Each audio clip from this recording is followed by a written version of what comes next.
This is Saima Dillon. Thank you for connecting. Thank you for watching with Heart to Heart with Saima. The purpose of this show is to just bring different people on the platform and give exposure to different things that different people are doing. I always like to say ordinary people, yet doing extraordinary things. Um, my guest today is Alicia Bush. She's a wife. She is homeschooling mother of three. She's an author. She's international missionary, White House faith leader, founder CEO of Treasured Vessels Foundation. After leaving her career as a successful medical device sales rep, she started pursuing what she feels is her calling and decided to build a secure community for minors and youth who have been recovered from sex trafficking and sexual exploitation. So, without further ado, I'm going to bring Alicia on here. And welcome to my show, Alicia. Hi, Saima. Thank you so much for having me. I really appreciate the opportunity to share with your listeners and viewers. Absolutely. Like I was saying earlier, I feel social media is a platform that can be used in a way where we can spread the word of goodness, the word of change, and we can use the platform to create a universal awareness for a lot of subjects that people might not know as much about, and create awareness so everyone actively is on the lookout for crimes which are being committed and crimes to which, honestly speaking, people like myself might not even have as much awareness. Um, until we met people like yourself who are making us aware. Alicia, I'm going to let you take over and tell us about yourself and how and your journey and how you got involved with in starting this organization. Sure. Interesting enough, it was my husband that went to a men's breakfast. They had speakers come in about every other week, and this speaker came in and shared about human trafficking and what things happen overseas. And of course, us being both international missionaries, we're like, oh yes, there's some really hard things that happen in developing countries that are unfathomable. So it's as hard as the topic was, he somehow kind of, oh yeah, I could see that happening. And then the speaker talks about domestic human trafficking.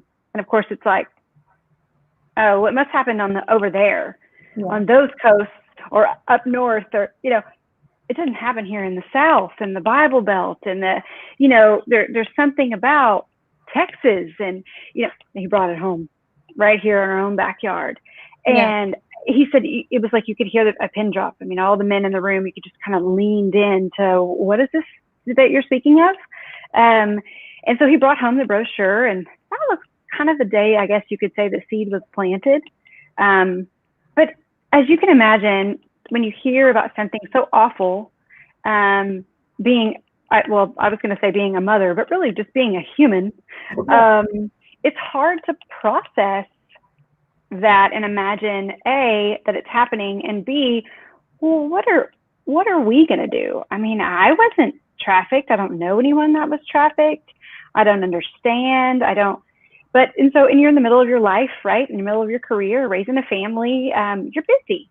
And so you just kind of go, okay, I'll give to the cause, or I'll learn a little bit more about the efforts. But it really is such an overwhelming issue. It's like, what are you going to do? But a few years went by, and I knew that I needed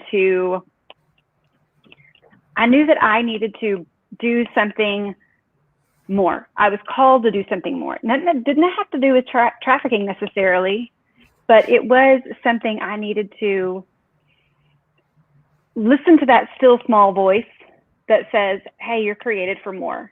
And of course you can imagine, created for more. I'm a wife, I'm a mother, I'm in the middle of career, I'm the pinnacle of my career. Sure, I don't have any time on my hands to do anything more. Yeah.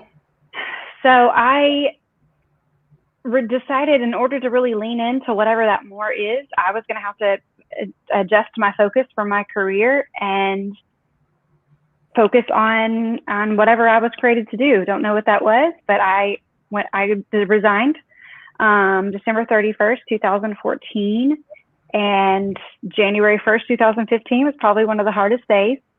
Identifying yourself and your career and your successes, and now just kind of going, now what? Now what? What's my title? What's my purpose? You know, and I know a lot of the moms out there that stay at home, they're like, well, Alicia, I'm sure you had a lot to do. I did, but it was just different. Fast forward about 11 months, and I had gone to my husband and said, I'm going to do this. I could do this. I could do this. And none of them had to do with trafficking. And he looked at me and he said, Alicia, you could do anything that you want. You could do all those things. I believe you could do all those things. However, I don't know that that's it. He goes, what are you going to do with your hands? And he held up his hands like this. He said, what are you going to do with your hands? Now, if you can imagine, he's a builder, so he does things with his hands. And that was just kind of my next question. And I'm a Christian. And so in my faith, I just asked, Lord, what am I going to do with my hands? And the next morning, I sat straight up out of bed, and I heard that still small voice say, you will build an aftercare facility for girls rescued from sex trafficking. Oh. I looked at my husband and I said, we will build an aftercare facility for girls rescued from sex trafficking. And to him, it made sense. Yes. And so I'm like, okay, well, I have a background in healthcare.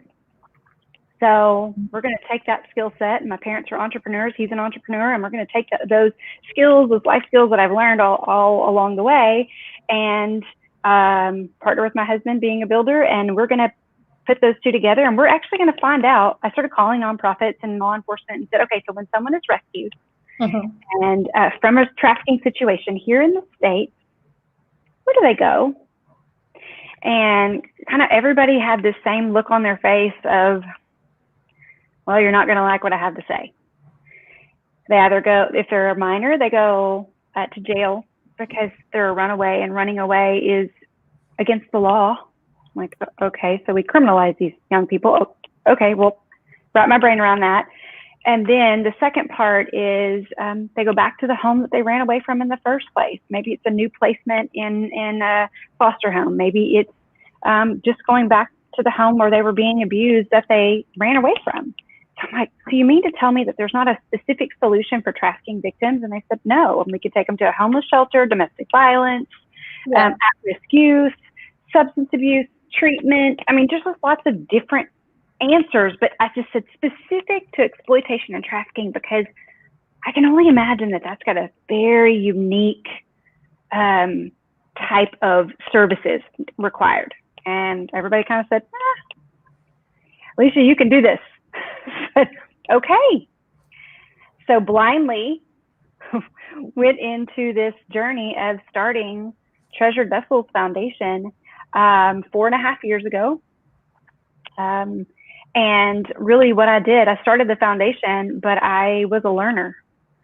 And I leaned into anybody and everybody that I could learn from, whether that be a survivor taking a leadership role, whether that be law enforcement, and helping me understand what it looks like to identify survivors or a victim, and other nonprofits in this space, other nonprofits providing various different types of services, and how we could best take all the best practices and create a program that was effective, that we could create metrics to, that we would just truly set our residents up for success.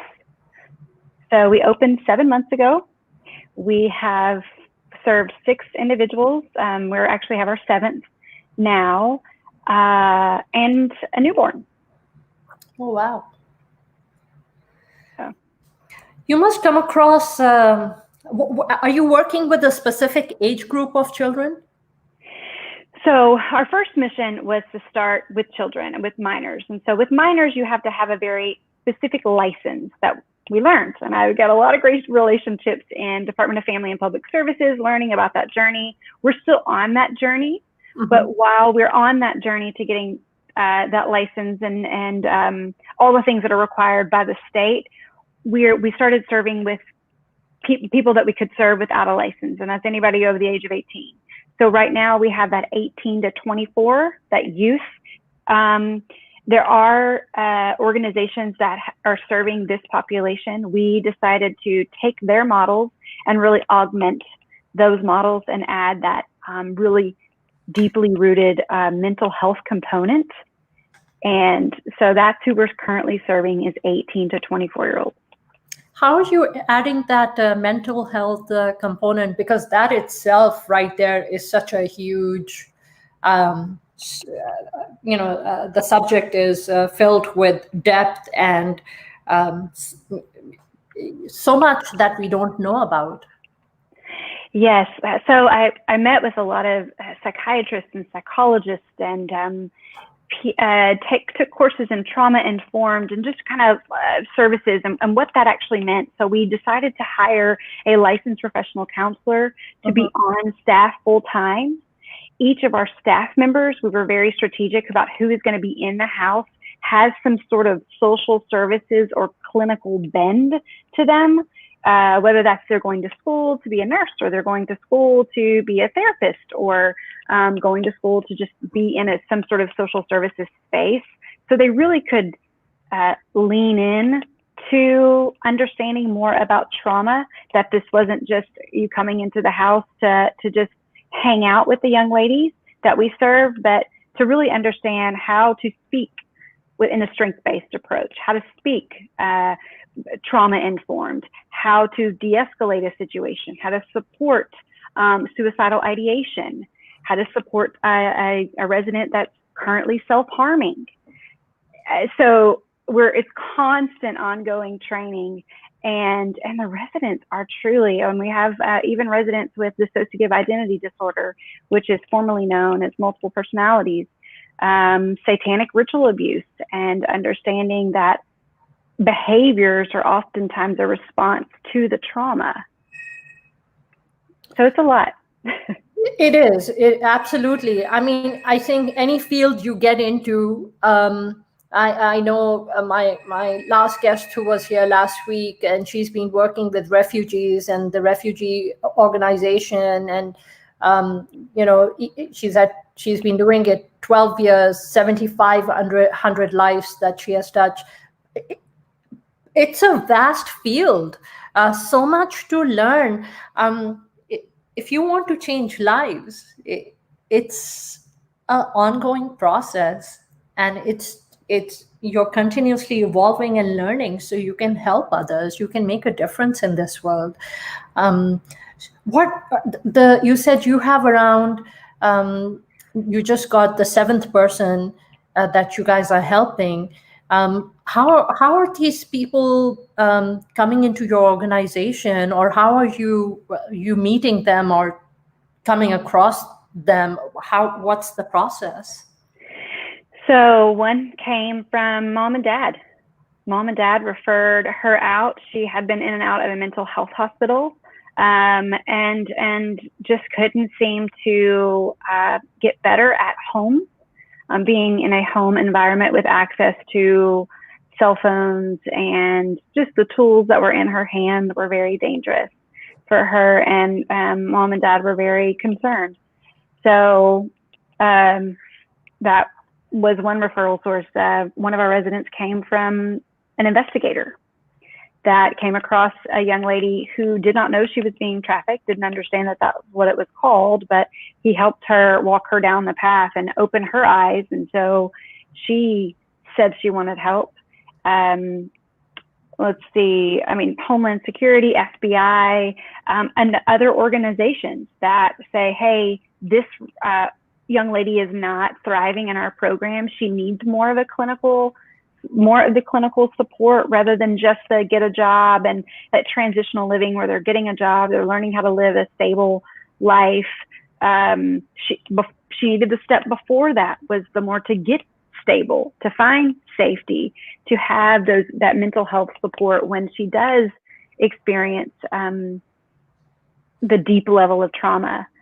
So they're all kind of different, but a lot of times it's law enforcement and organizations. They're referral organizations.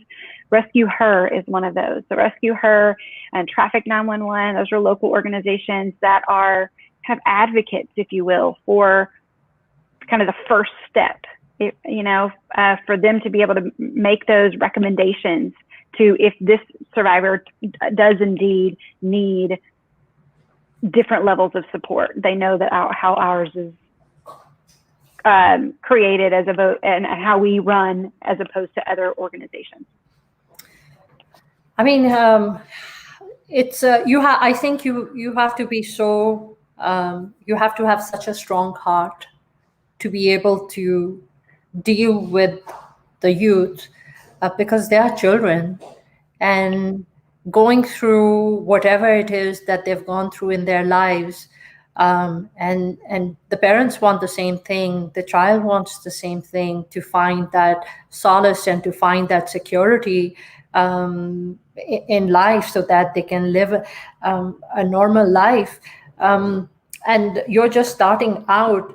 There's just no shortage of children who are out there who are being trafficked. What are your where are you taking these children? Where are they being? Are they still in their own homes? Are they? Do you have like a shelter or something for them? Yes. So our 18 to 24-year-olds, they're there voluntarily. We have a safe home. They live with us 18 to 24 months. We kind of how we design the program. However, we see that some are excelling more than others. And so we are building out that algorithm, if you will, to understand based on this level of trauma and this progress, this individual may only need to be in our care 12 months as opposed to the 24, that when you've got that SRA, DID component, that's kind of ritualistic abuse that is oftentimes you see the DID with that. Most organizations say we just can't take individual with DID because of the level of care that they need. So we know that those individuals will be with us most likely longer than the other ones that do not have that ritualistic abuse component. Same thing with the minors. The minors, when we open up our doors for the minors, we'll have a license as a residential treatment center. So those minors will be coming without their parents. So that hence the license. If they were coming with their parents, that's different, but without their parents. So we'll be providing academic education, the therapy, just like the other residents, the individual, group, equine therapy, and case management for them as well, just like we do with the 18 to 24-year-olds. Was there a specific reason you opted for that specific age group? Just kind of asking around where is the greatest need? Obviously, we have 0 beds for minors at the time that we started this. And so we said, oh, goodness. So minors was where it needed to be. And it was 11 to 17 was kind of the buzz. 11 to 17 seemed to be pretty common to serve. And then I met with the advocacy center around town, and they said, you know what, Alicia, if you could drop that age to 9, we're seeing a lot of familial trafficking at 9 years old, and these kids being removed from their homes because families trafficking them. Those individuals really need an extra level of support. So I understand that 9 to 17 is a pretty wide range. So we have to be really mindful about how many 17-year-olds we have versus how many 9-year-olds, whether it's appropriate to take a 9-year-old at that time. And then that 18 to 24-year-olds, they other organizations have said, we said 18 and older. And then if we got somebody that came in and they were, say, we had a bunch of 18 to 24-year-olds, and then one individual, she was over 50. And her needs were so different than the needs of the 18 to 24-year-olds that's just learning from them. They advised, hey, kind of put a cap on it, or a roundabout cap on it, just because the needs can be very unique when you get to be older than 30. Yeah. So you said something.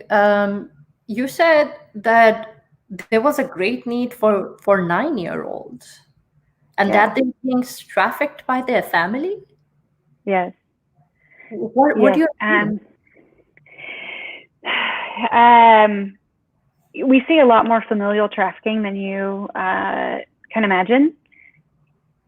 There a lot of times is a substance abuse part of that. A lot of times if mom is selling their child for a substance or to pay rent, then oftentimes mom learned that from their mom and their mom, and it's generational, and it's a hard cycle to break, especially in a home where mom's lost her job, dad might be displaced as well. So it gets it's hard to imagine. The 9-year-old may also have experienced child abuse at a very, very young age. So by the time they're 9, they may be somewhat conditioned to it and feel somehow like they are helping, because there's that manipulation piece that's so prevalent in the trafficking population in the US, where it's not like we talk about in other countries where abduction can be very prevalent, kidnapping, restraints. But in the US, the model is more of a manipulation, more of a shame and brainwashing, and I did something for you, now you do something for me type of relationship. There's trust there. There's hope of a better life there.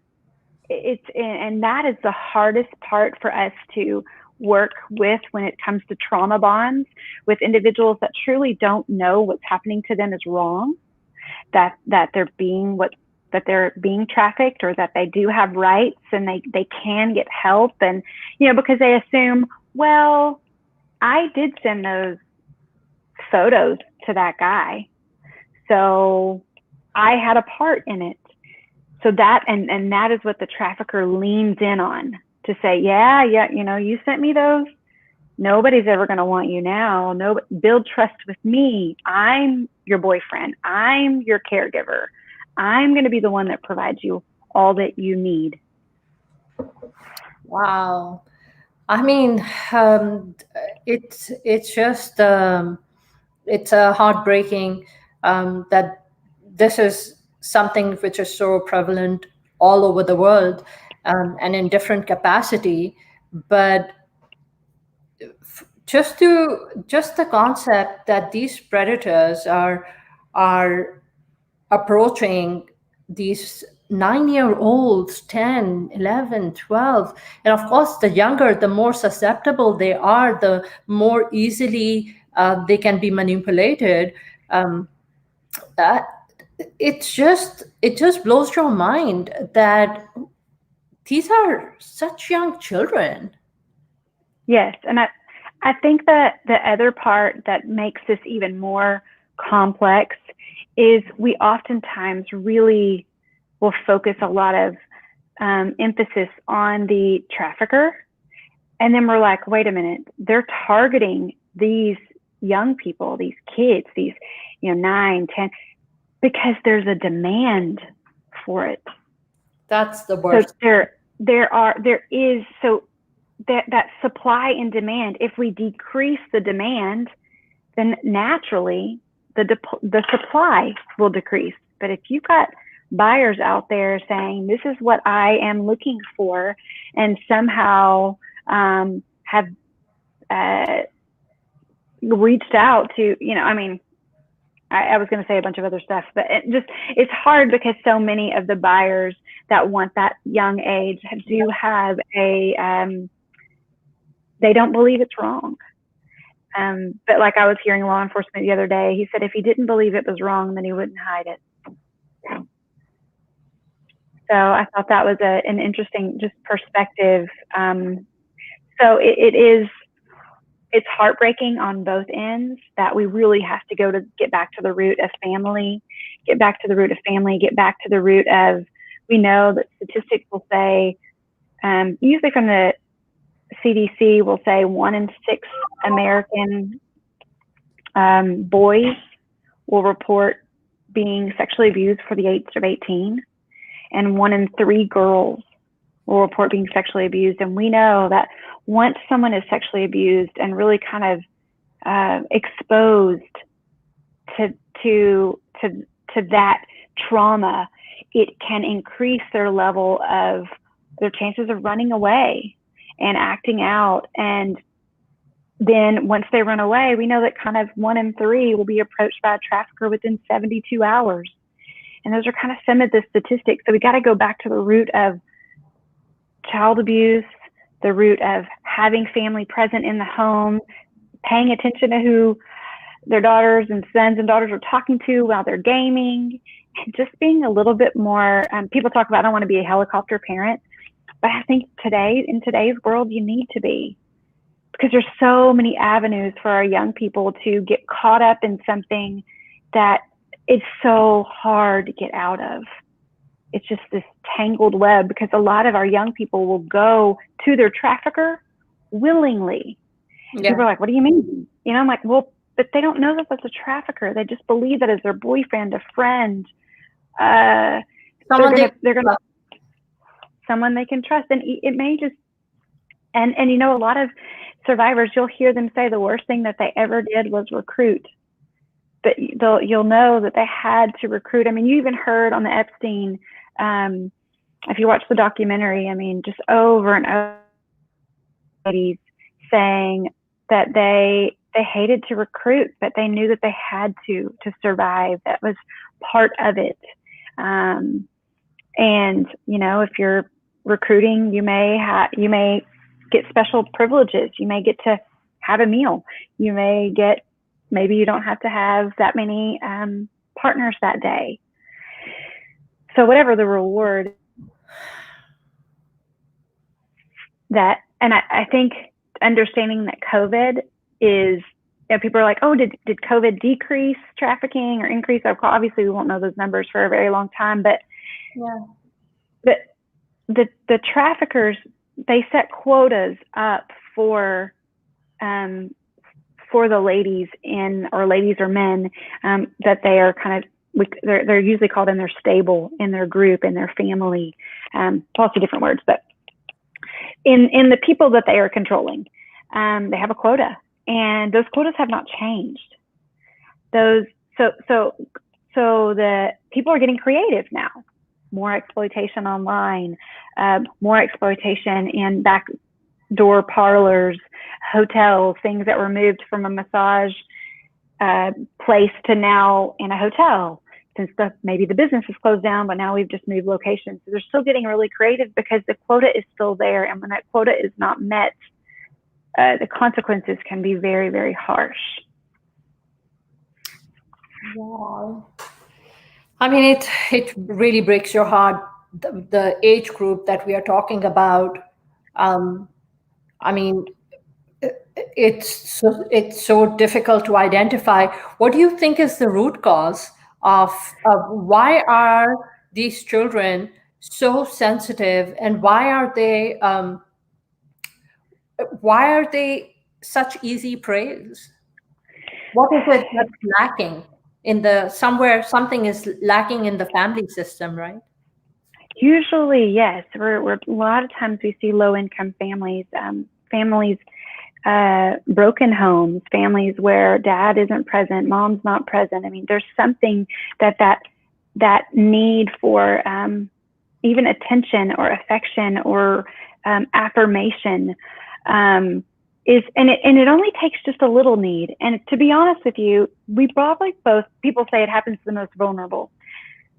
But to be honest with you, I think we can both say when we were in that 12 to 14 range, where they say the average age of someone that was exposed to exploitation and trafficking is 12 to 14.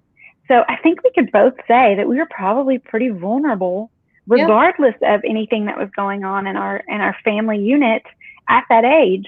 So just say you got a bad haircut, say you got you got pimples more than, sooner than somebody, just something, just that little bit of something that creates a little bit of insecurity, and that trafficker, you put it on social media and let everybody know how sad you are, or anything that they can pick up on, and they just message you.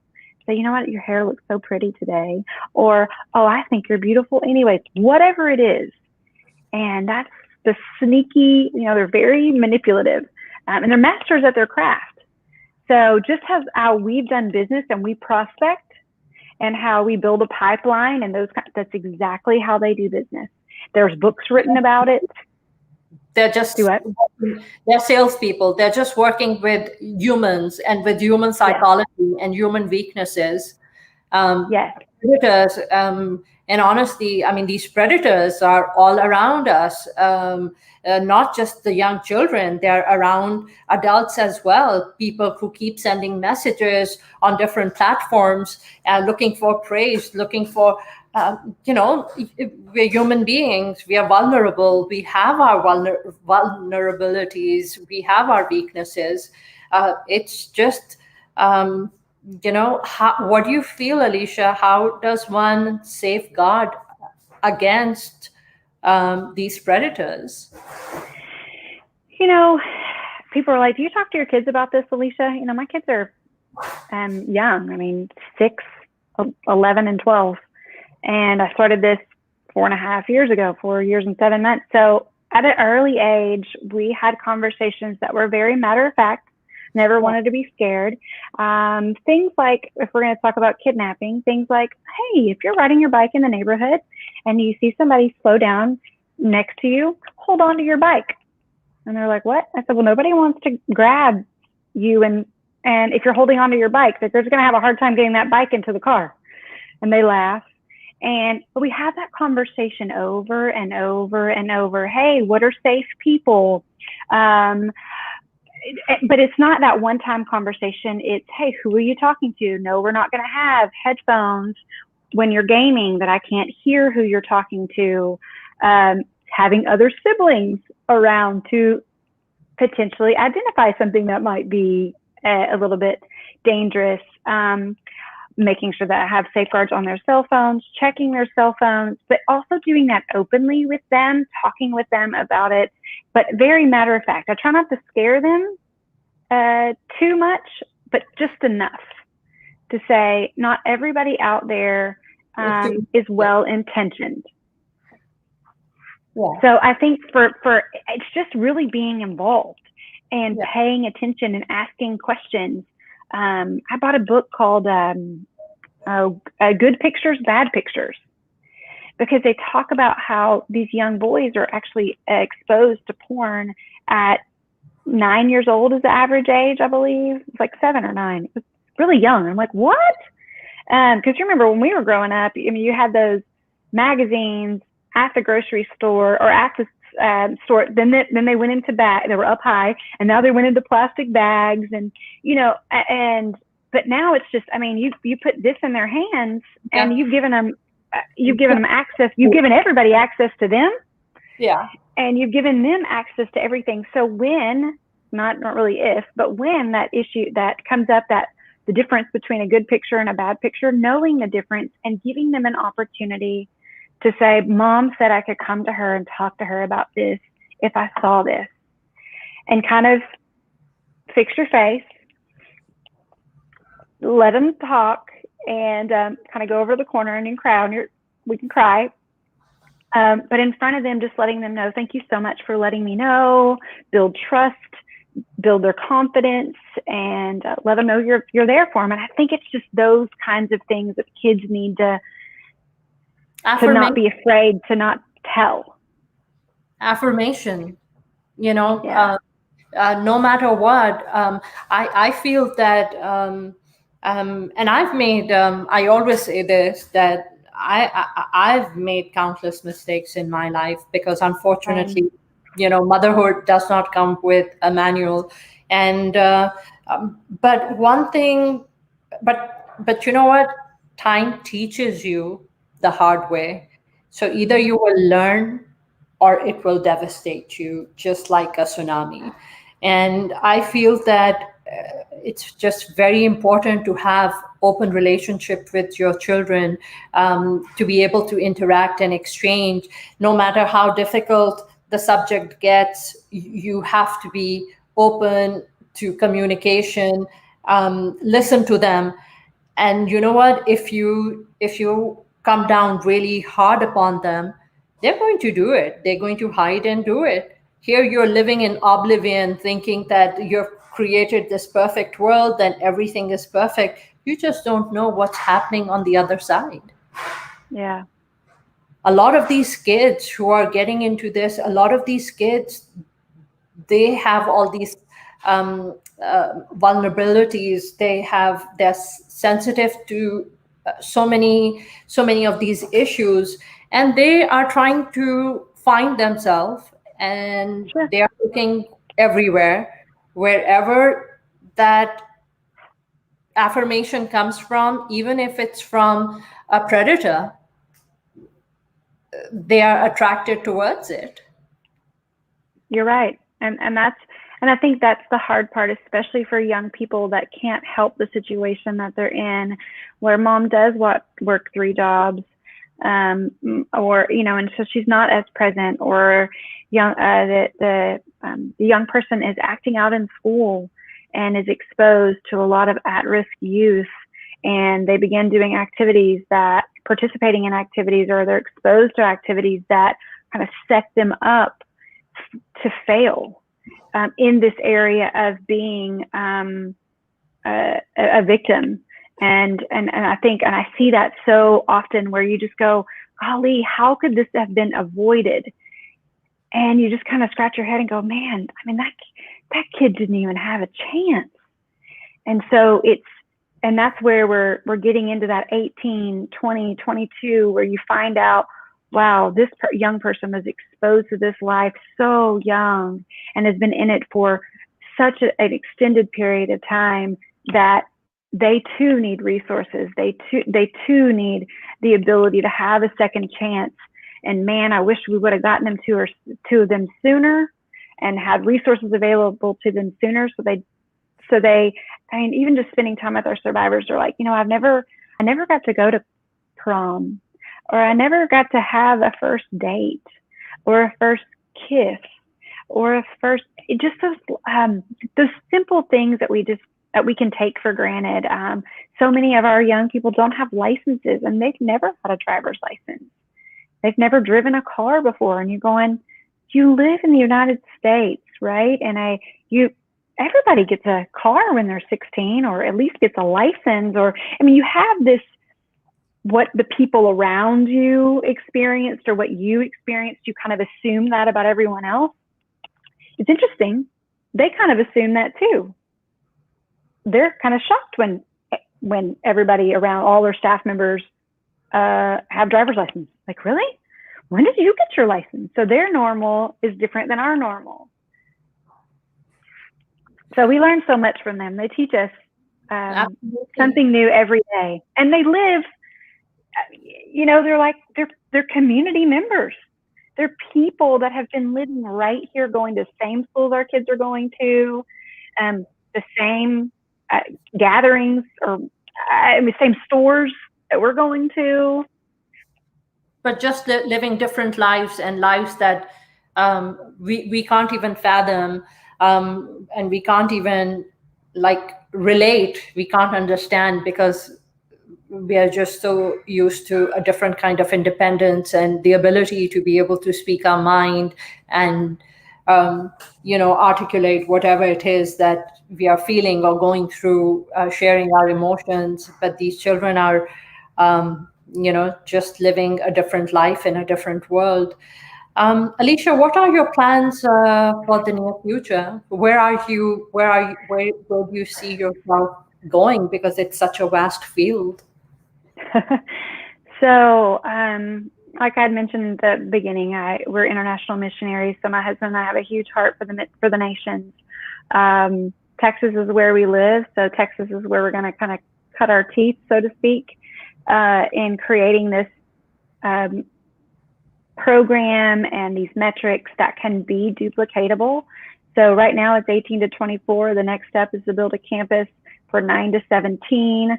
Hopefully by the end of next year. COVID has, let's talk real talk. COVID has put a halt on all fundraising. So right now we're in a very, very, very desperate place for funding to keep our doors open, to keep our current residents from being homeless with the new baby. So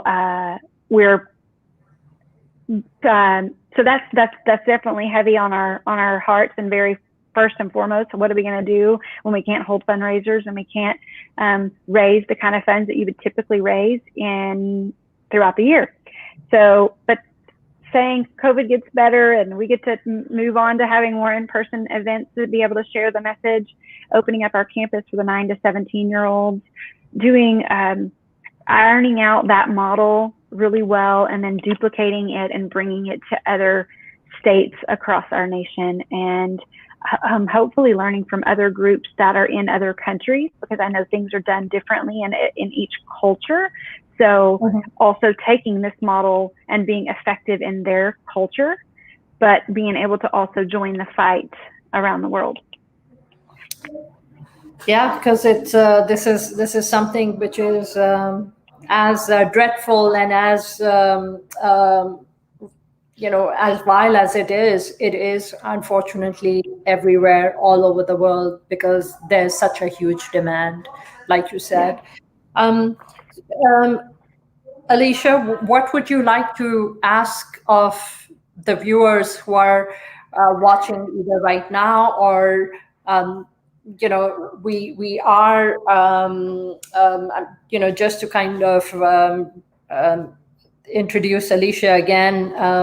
Alicia is someone who's working working for a nonprofit organization that she has created, and working with helping children, youth. She's specifically working with the age group of 18 and 24-year-olds who are being trafficked.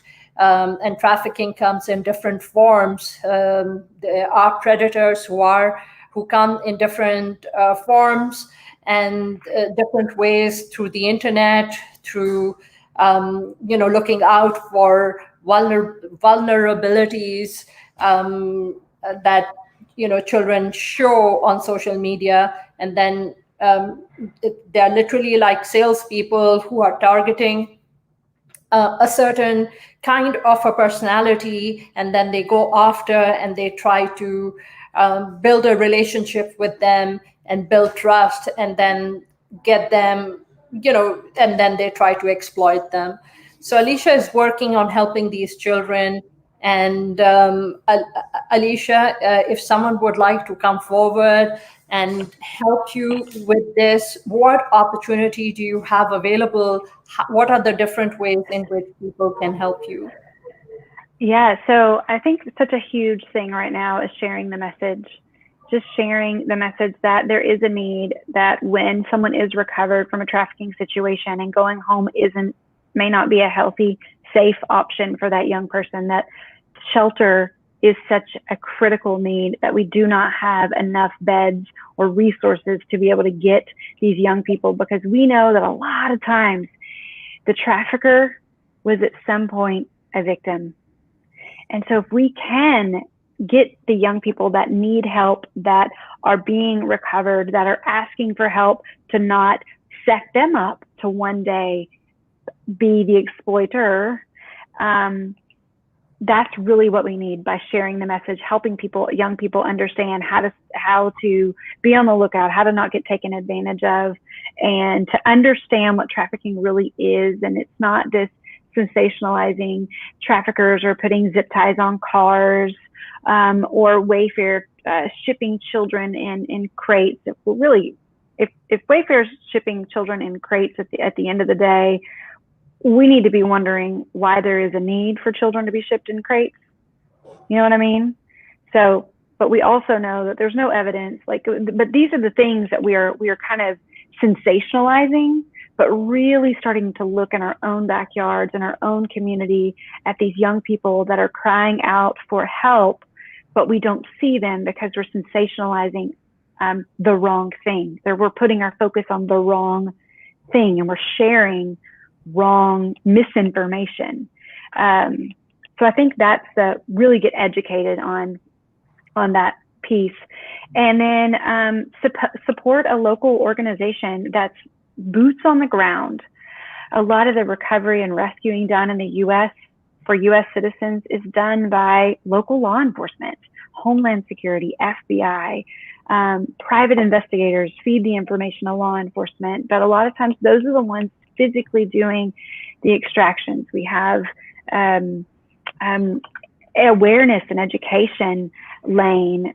We have even just volunteering to be an advocate with the young people. And a lot of times that's really difficult to do because we're all asking for pretty intense training when it comes to trauma to be in the young people's lives, because a lot of people let them down for many, many years. So we want to make sure that we it's like a CASA volunteer. You know, you got some pretty high standards when it comes to that.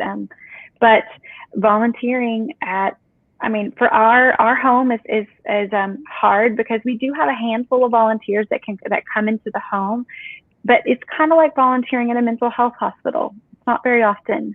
Volunteering at or in a prison. You know, not to say that ours is like a prison, but meaning that the bar is pretty high, security is pretty tight.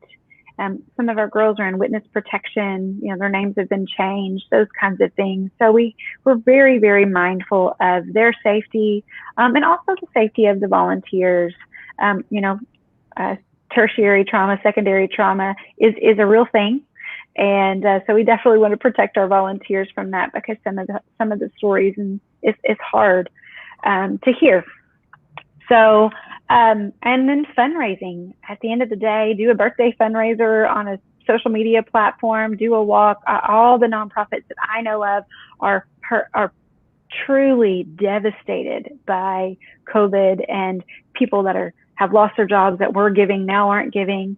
So if you're doing well in your business and you feel led to give, and your family is doing well, because we do see that in our economy, right? Some people are doing really, really well. Some markets are doing really well, and then other markets are just devastated. And a lot of those markets were the ones that were supporting our efforts, just very grassroots, small businesses, $20 there, $1,000 here, and which is how we were able to open up our doors. And now we're into a season saying, hey, we're open. We have staff 24 hours a day, 7 days a week, providing mental health services and all the things that go along with medical, dental, food, shelter, clothing. I'm a volunteer. I will always remain a volunteer. That's just my husband and I's agreement.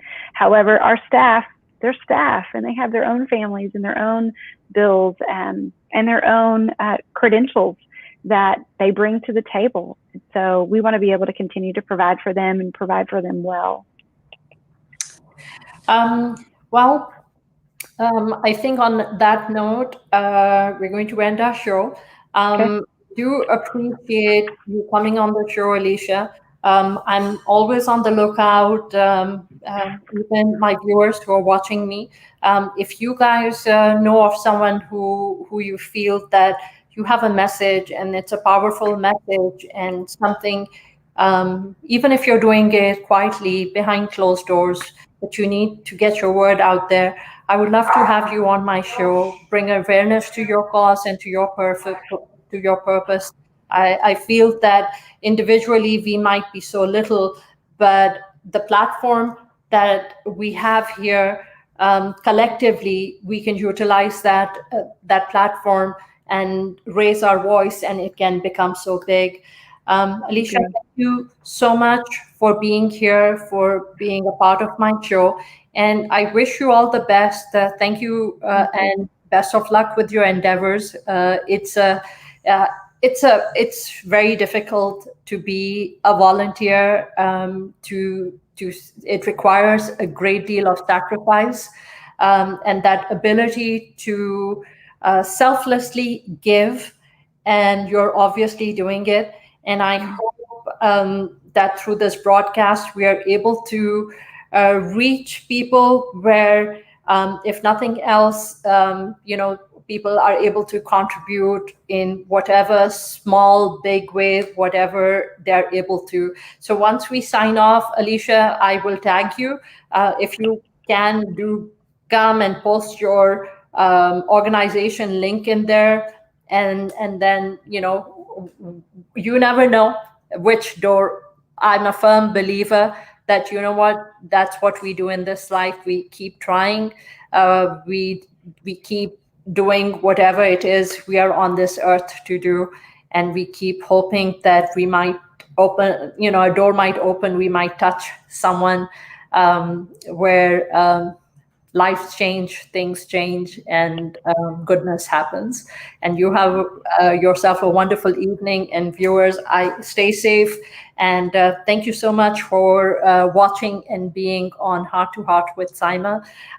Until next week, my attempt is to bring the show to you on a weekly basis, to bring someone different, and bring in, and my guest next week is going to be someone who offers something completely different, empowering woman who's going to be here, and she's going to share her story. And looking forward to being with you next week, Tuesday, 4 p.m. That's the intention. Hopefully it works.